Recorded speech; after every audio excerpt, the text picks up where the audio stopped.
राघव चड्ढा जी पहले खुद उन्होंने अपनी स्टेटमेंट में बोला है, अभी संसद में बोला है कि मैं पहले विपक्ष में था तो मेरे वो थे, अब मेरी जिम्मेवारी हो गई है। और फिर वो पंजाब के पेपर लीक को लेके आते हैं, बहुत सारी चीजें लेके आते हैं। तो बीजेपी को ये सब चीजें देखते हुए वॉशिंग मशीन का एक टैग दिया जा रहा है सोशल मीडिया के ऊपर, तो एक आम जनता इस बात को कैसे देखती है? सबसे पहले है, राजीव गांधी ने एक पहला कानून लाया था। उन्होंने बता दिया कि कोई भी आदमी अगर अपने पार्टी से दूसरे पार्टी में आता है उसके लिए कुछ कड़े कानून होने चाहिए। पहली बात, यहाँ पे कुछ कड़े कानून नहीं, सारे कानून पब्लिक के लिए है, नेताओं के लिए कुछ है नहीं। दूसरी बात, उन्होंने कहा था मैं पढ़ा लिखा हूँ तो मैं कंप्यूटर लाना चाहता हूँ। तो लोगों ने बोला मुझे जात धर्म चाहिए, मुझे पढ़े लिखे कंप्यूटर नहीं चाहिए। आज वही सवाल है, आज मोदी जी ने तुम्हें मोबाइल दे दिया, 2 GB डाटा फ्री दे दिया, सब यूज करते हैं, लेकिन आज ही जात धर्मपंथ के ऊपर चर्चा होती है, बाकी किसी चीजों के ऊपर चर्चा नहीं होती।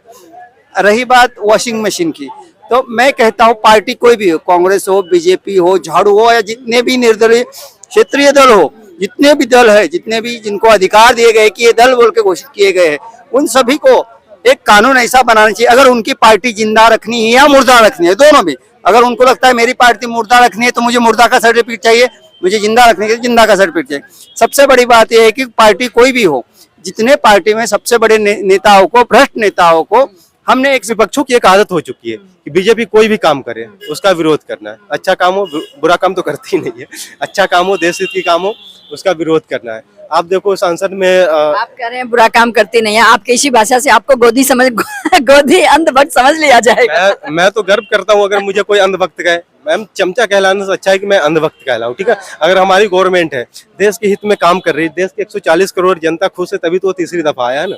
ये क्वेश्चन मैं हमेशा करती थी और बच्चे ऑन द कैमरा बोले हैं, इवन मेरे चैनल पे भी ऑन द कैमरा एक लड़की बोली भी है कि सरकार ने रोड तो अच्छे नहीं बनाए और रोड मजबूत नहीं बनाए, लेकिन अंधभक्त बहुत मजबूत बनाए। बच्चे अपनी भाषा, अपना पॉइंट ऑफ व्यू रख रही है। मैम, मैं कह रहा हूँ मुझे गर्व होता है, मैं अंधभक्ति, मैं अपने प्रधानमंत्री जी का अंधभक्ति कर रहा हूँ, उस इंसान का अंधभक्ति कर रहा हूँ जिन्होंने मतलब अपनी जवानी में अपने परिवार को त्याग करके देश हित के लिए काम करना शुरू कर दिया, ठीक है। तो उनका अनुभक्ति करने में दिक्कत क्या है? जो एनी टाइम उन्होंने कभी नहीं बोला गया हो कि मैं जो ये योजना ला रहा हूँ हिंदू के लिए, मुसलमान के लिए है, SC के लिए, ST के लिए, सिख के लिए, ईसाई के लिए, उनके जुबान से कभी ये शब्द नहीं निकला। मैं उनका समर्थन क्यों नहीं करूंगा?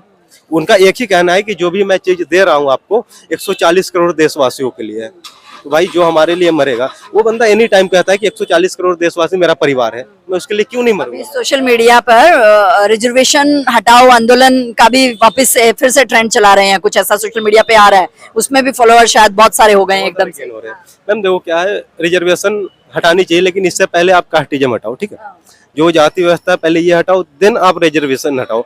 रिजर्वेशन किसमें? हिंदुओं में। आप हटाओगे, ठीक है ना, हिंदू समाज से हट जाएगा, कोई जो हमारे देश में कुछ अल्पसंख्यक रह रहे हैं उनके ऊपर वो चला जाएगा। तो आप पहले कास्टिज्म क्लियर करो, हटाओ, तब जाकर रिजर्वेशन हटाओ। अच्छी बात है, रिजर्वेशन नहीं होना चाहिए, क्योंकि जो जनरल कैटेगरी से भी आते हैं, ठीक है ना, उसमें भी मिडिल क्लास फैमिली है, लोअर मिडिल क्लास फैमिली है, ठीक है ना, तो उनको भी कहीं ना कहीं दिक्कत होती है।